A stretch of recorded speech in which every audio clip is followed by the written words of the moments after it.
με τον Κάτσε εκτελεστή από τα αριστερά. Θέλει να φέρει την μπάλα μέσα στην μεγάλη περιοχή της Παναχαϊκής, προβολή και γκολ. Γκολ εδώ λοιπόν στην επανομή. Νωρίς ανοίγει το σκορ από τον παίκτη τον οποίο βλέπετε σε πρώτο πλάνο και έχει να κάνει με τον Δεινόπαπα, ο οποίος βρέθηκε μέσα στη φάση, τσίμπησε την μπάλα. Για να δούμε ξανά τον Κάτσε, ο οποίος επίσης δέχεται τα συγχαρητήρια από τους συμπαίκτες του. Άλλον αέρα το πρώτο 45 λεπτό, με όποια εμπόδια μπορεί να τις φέρνει ο φυσιολογικός αέρας.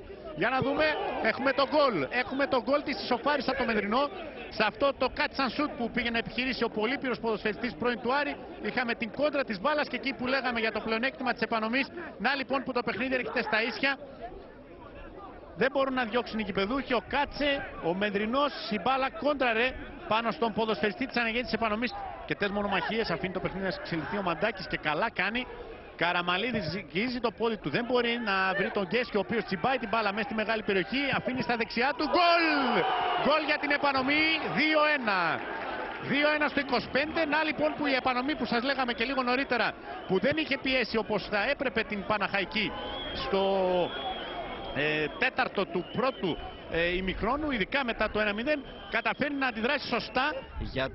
Για την επανομή, να δούμε τη φάση όμως.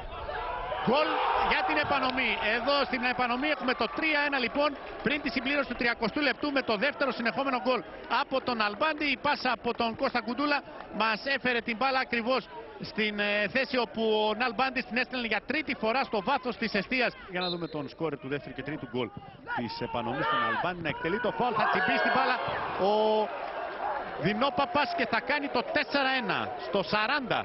Να λοιπόν από μια ακόμη εκτέλεση φάουλ, τη φορά αυτή του Ναλμπάντη και όχι του Κάτσε, έχουμε το τέταρτο γκολ για τους γηπεδούχους με τον Δεινόπαπα.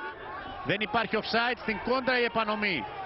Για να δούμε η ευκαιρία και έχουμε το 5-1. Το 5-1 λοιπόν εδώ στην επανομή με τον πολίτη από τα αριστερά να μην μπόρεσε να κερδίσει τον Ανδρούτσο. Ωστόσο ο Γιάννης Ναλμπάντης πήρε το rebound και με ιδανικό τρόπο πετυχαίνει το τρίτο του γκολ. Δεν θα μπορέσει να βγάλει τη σέντρα. Δεινόπαπας μέσα στη μεγάλη περιοχή. Παίζει το 1-2 σε θέση βολής και γκολ. 6-1 με το γρήγορο 1-2 ανάμεσα στον Δεινόπαπα και τον Καραμαλή. 6-1 να λοιπόν ο Δεινόπαπας, ο οποίος θα χρηστεί και αυτός σκόρερ στο δεύτερο ημίχρονο στο 85. Αναλαμβάνω ότι ήταν αποκλειστικά εγώ ως προπονητής. Νομίζω όμως δεν αντικατοπτρίζει την πραγματική εικόνα της ομάδας μας. Δεχτήκαμε 3 γκολ τα οποία νομίζω ότι δεν πρέπει να τα δέχεται η ομάδα δικιά μας σχετικά με το όνομα της Παναχαϊκής. Μια σπουδαία μέρα για μας. Πετύχαμε μια μεγάλη νίκη απέναντι σε μια ομάδα η οποία θεωρώ ότι αν δεν είχε το μείον των βαθμών θα είχε μεγάλη τύχη για να μπει στην εξάδα. Θεωρώ ότι το αποτέλεσμα ήταν ανέλπιση στα καλό για μας. Δεν περιμέναμε ότι θα υπάρχει τέτοια εξέλιξη στο σκορ. Ήρθαν εύκολα γκολ τα οποία καμιά φορά λέμε ότι η μπάλα δημιουργεί καταστάσεις.